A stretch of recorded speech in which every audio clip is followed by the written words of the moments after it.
Hello students and welcome to the chemistry class once again. Let us study reactions of alcohols, and in this series we will study the cleavage of OH bond reactions और properties. तो alcohol के जो OH bond है उसके टूटने पर जो property या रिएक्शन होती है उसके बारे में हम से पढ़ना शुरू करेंगे। दूसरी तरह से इसको इस तरह से कहा जा सकता है कि अगर ऑक्सीजन और हाइड्रोजन का बॉन्ड टूट रहा है और ऑक्सीजन इलेक्ट्रोनेगेटिव है तो हाइड्रोजन जो है H+ के रूप में निकलेगा, तो उसका मतलब हम अल्कोहल के एसिडिक प्रॉपर्टीज़ के बारे में अब पढ़ना शुरू करते हैं। इससे पहले हमें एक दो बातें जानना ज़रूरी है, वो ये कि OH bond is polar due to difference in electronegativities of oxygen and hydrogen. OH बंध जो है वो पोलर या ध्रुवीय इसलिए है क्योंकि ऑक्सीजन और हाइड्रोजन के जो इलेक्ट्रोनेगेटिविटीज़ या विद्युत ऋणता है वो एक दूसरे से भिन्न है, और इसीलिए ऑक्सीजन OH बंध के इलेक्ट्रॉन्स को अपनी ओर आकर्षित किए हुए रहता है।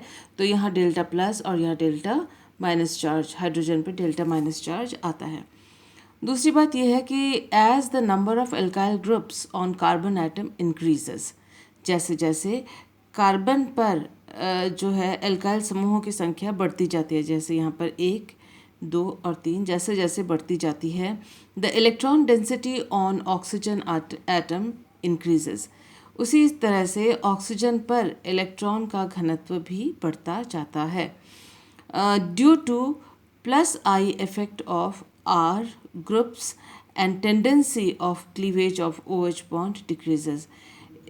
ऑक्सीजन के ऊपर जो इलेक्ट्रॉन का घनत्व है वो इसलिए बढ़ता जाता है क्योंकि ये जो एल्काइल ग्रुप है वो अपने +I प्रभाव के द्वारा इलेक्ट्रॉन्स को कार्बन की ओर डिस्प्लेस करते हैं, और कार्बन क्योंकि इलेक्ट्रोनेगेटिव उसकी इलेक्ट्रोनेगेटिविटी जो है वो ऑक्सीजन से कम है, इसीलिए जो इलेक्ट्रॉन का जो पुश है और ये डीलोकलाइजेशन है टूवर्ड्स ऑक्सीजन की ओर होता है।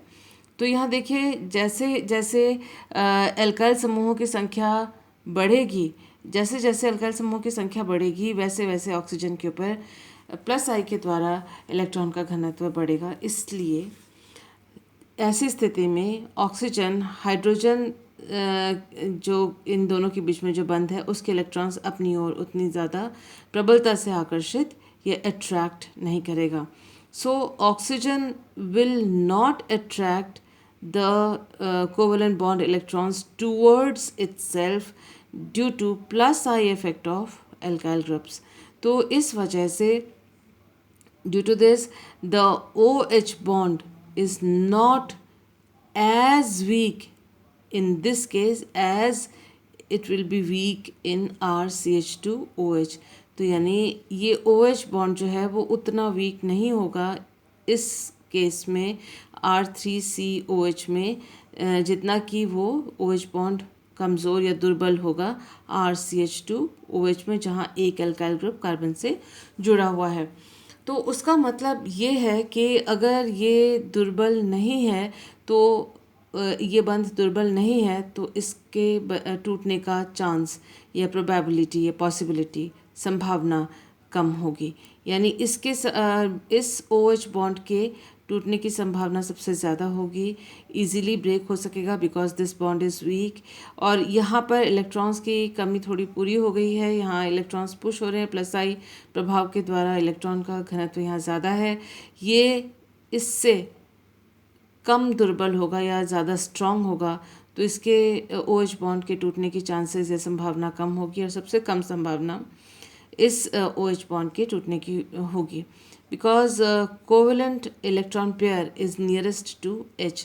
इन तीनों की अगर तुलना की जाए तो इलेक्ट्रॉन पेयर जो कोवेलेंट बॉन्ड का इलेक्ट्रॉन पेयर है वो इस केस में जहाँ कार्बन पर 3 एल्काइल ग्रुप्स हैं यहाँ पर हाइड्रोजन के सबसे पास है, यानी इन दोनों के बीच में है, यानी ये बॉन्ड सब इन तीनों की तुलना में मजबूत है।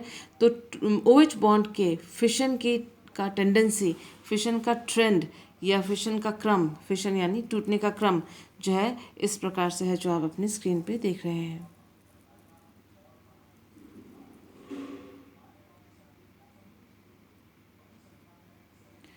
सबसे ज़्यादा आसानी से जो प्राइमरी कार्बन है वाला OH बॉन्ड है वो टूटेगा। उसके बाद जो OH सेकेंडरी कार्बन से जुड़ा हुआ है वो उससे कम संभावना होती है टूटने की OH बॉन्ड के, और सबसे कम संभावना होती है टर्शरी कार्बन वाले OH बॉन्ड के टूटने की। Least tendency to break OH bond, इसके केस में सबसे कम टेंडेंसी या कम झुकाव होता है, टूटने का कम संभावना होती है OH बॉन्ड के टूटने की। The next point is plus I effect groups decrease the acidity of OH group in alcohols। देखिए, जब हम बात कर रहे हैं कि OH बंध के टूटने की संभावना कम है या यहाँ पर OH बंध के टूटने की संभावना ज़्यादा है, that means that hydrogen will come out as H+ के रूप में, यानी एसिडिटी। यानी ये ग्रुप कौन सा था? This was plus I group. Plus I group ने क्या किया? एसिडिटी को डिक्रीज किया, H+ के बनने के चांस को कम किया। तो plus I effect groups decrease the acidity of OH group in alcohols. तो प्लस आई ग्रुप्स अगर अम्लता को, अल्कोहल के अम्लता को कम करते हैं, तो उसके विपरीत होगा minus I effect groups increase the acidity of OH group of alcohols. तो माइनस आई जो प्रभाव वाले ग्रुप होंगे वो इलेक्ट्रॉन्स को खींचेंगे, जैसा कि आप अपने स्क्रीन पे ये एग्जाम्पल देख रहे हैं। ये देखिए, क्लोरो ग्रुप्स लगे हुए हैं और इसमें ये इलेक्ट्रॉन्स को अपनी ओर खींच रहे हैं। तो ऐसे स्थिति में यहाँ से भी इलेक्ट्रॉन्स खींचे जाएंगे और ऑक्सीजन हाइड्रोजन बंध के इलेक्ट्रॉन्स ऑक्सीजन अपनी ओर ले आएगा। This is due to minus I effect. और तो अपनी ओर अगर लेगा तो फिर ऑक्सीजन के ऊपर आएगा माइनस चार्ज, इसके ऊपर आएगा प्लस चार्ज, और ये बॉन्ड टूटने में इजी होगा। So this bond will be weak and this bond will be strongly acidic. This hydrogen will be very acidic. Hydrogen जो है वो अम्लीय हो जाएगा, क्योंकि ये बंध आसानी से तोड़ा जा सकेगा और किसी क्षार द्वारा, किसी बेस के द्वारा ये हाइड्रोजन एब्स्ट्रैक्ट कर लिया जाएगा या निकाले जाने में ईजी होगा। जो अब हमने पढ़ा उन बातों को ध्यान में रखते हुए आगे के रिएक्शंस पढ़ते हैं। Reaction with electropositive metals. Strongly electropositive metals, for example potassium, sodium, magnesium, aluminium, zinc इत्यादि जो हैं, react with ROH alcohol to liberate hydrogen and form alkoxide. देखिए, ये जो H है वो एसिडिक है, तो ये H+ के रूप में निकाला जा सकता है। तो इलेक्ट्रोपॉजिटिव मेटल्स जो हैं, ये जो आप स्क्रीन पे देख रहे हैं, वो इसके साथ अल्कोहल के साथ रिएक्ट करके एल्कोक्साइड आयन बनाते हैं और हाइड्रोजन लिबरेट होके निकल जाता है। तो RO- एल्कोक्साइड आयन इस तरह से बनता है। आप देख रहे हैं सोडियम के साथ सोडियम एल्कोक्साइड और एल्यूमिनियम के साथ एल्यूमिनियम एल्कोक्साइड्स जो है वो बने हुए हैं। These metal alkoxides get hydrolyzed with water, but ROH formed by hydrolysis does not change the pH of water। ये जो मेटल एल्कोक्साइड्स हैं वो वाटर के साथ हाइड्रोलाइज होके अल्कोहल वापस देते हैं, लेकिन ये जो अल्कोहल है जो बना है वो वाटर के पीएच को कोई चेंज नहीं करता। उसका मतलब ये है, this implies that ROH is weaker acid than water. ROH का जो एसिडिटी है या ROH की जो अम्लता है वो अल्कोहल की जो अम्लता है वो वाटर से कम है। ये इस बात से पता पड़ता है कि हाइड्रोलिसिस होने के बाद भी पीएच में कोई चेंज नहीं आता। अब देखिए, एल्कोक्साइड्स की इम्पोर्टेंस क्या है, क्यों हम एल्कोक्साइड्स के बारे में पढ़ें, ये जानते हैं। देखिए कि alkoxides may be formed by reaction of these alkoxide may also be formed by reaction of ROH with metal hydrides। तो ये देखो, अल्कोहल है और मेटल हाइड्राइड सोडियम हाइड्राइड है, उसके साथ भी ये जो एल्कोक्साइड है बन सकते हैं। RO- एल्कोक्साइड कहा जाता है इसको, तो इससे भी बन रहे हैं। अब इनकी एल्कोक्साइड की इम्पोर्टेंस क्या है वो देख लेते हैं। Alkoxides formed by this method are important synthetic reagent। ये फर्दर दूसरे यौगिकों के संश्लेषण में या सिंथेसिस के लिए इम्पॉर्टेंट रिएजेंट्स हैं। तो एग्ज़ाम्पल जो है एक एग्ज़ाम्पल देख लेते हैं जो अपने कोर्स में भी है, और ये नेम रिएक्शन भी इसका है, and that example is of Williamson ether synthesis. तो example of importance of metal alkoxide of alcohols is ether synthesis by Williamson method. So let us see what is Williamson ether synthesis.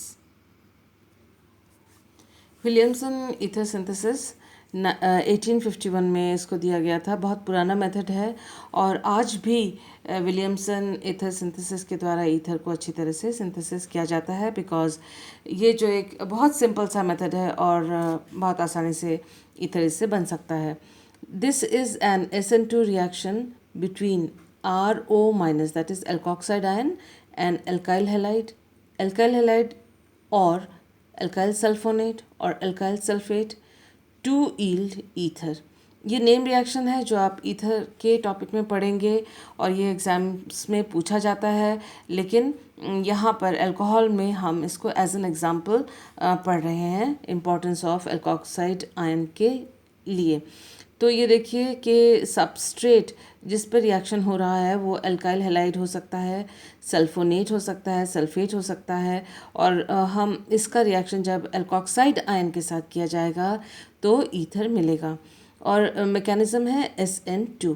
तो आप देखिए ये है alkyl halide हमने एक लिया हुआ है प्राइमरी, और इसके ऊपर एल्कोक्साइड आयन जो कि अल्कोहल से मिला है उसका रिएक्शन करवाया, और SN2 मैकेनिज़्म है, और जो सॉल्वेंट लिया है, विलायक लिया है, वो कॉन्जुगेट एसिड ऑफ एल्कोक्साइड।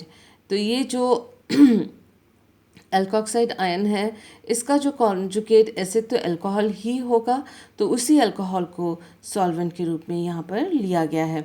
अब देखिए कि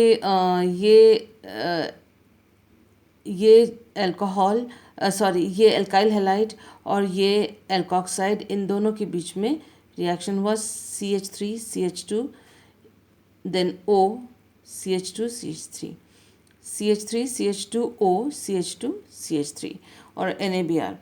तो यहाँ पर जो बॉन्ड टूटता है वो कार्बन और ब्रोमो के बीच में बॉन्ड टूटता है, और जो नया बॉन्ड बनता है वो है CO के बीच में, यानी ये कार्बन और इस ऑक्सीजन के बीच में नया बॉन्ड बनता है। This is best method for methyl and primary alkyl halides. तो ये ईथर सिंथेसिस जो है वो मिथाइल हैलाइड या प्राइमरी एल्काइल हैलाइड इन दोनों के द्वारा ईथर सिंथेसिस करने का बहुत बेहतरीन मेथड है। Simplest method to prepare ether, ये विलियमसन ईथर सिंथेसिस जो है सबसे सिंपल मेथड है ईथर बनाने का। ROH is not a good nucleophile. देखिए यहाँ पर आप कह सकते हैं कि अल्कोहल के साथ भी रिएक्शन कर सकते थे और अल्कोहल का अल्काइल हैलाइड के साथ रिएक्शन कर सकते थे, लेकिन हमें ये मालूम होना चाहिए कि ROH एक अच्छा, यानी अल्कोहल एक अच्छा नाभिक स्नेही नहीं है।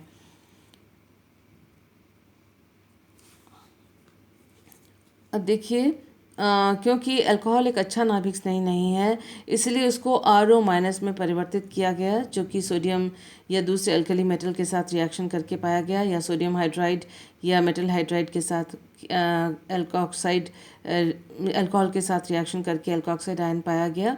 और ये alkoxide ion is a good nucleophile because of high electron density on oxygen atom. Oxygen atom पर इलेक्ट्रॉन की डेंसिटी अल्कोहल की तुलना में एल्कोक्साइड आयन में ज़्यादा है, इसीलिए ये एक अच्छा न्यूक्लियोफाइल है। एंड दिस इम्प्लाइज दैट ये जो इसका ये मतलब है कि conjugate base of ROH is a better nucleophile. तो ये कॉन्जुगेट बेस है, संयुग्मित क्षार है ROH का, तो उसका मतलब संयुग्मित क्षार, अल्कोहल का संयुग्मित क्षार एक अच्छा न्यूक्लियोफाइल है। देखिए ये रिएक्शन हमने दिखाया है, यहाँ पर अल्कोहल है प्राइमरी और इसका अल्काइल ब्रोमाइड या अल्काइल हैलाइड के साथ रिएक्शन हुआ है।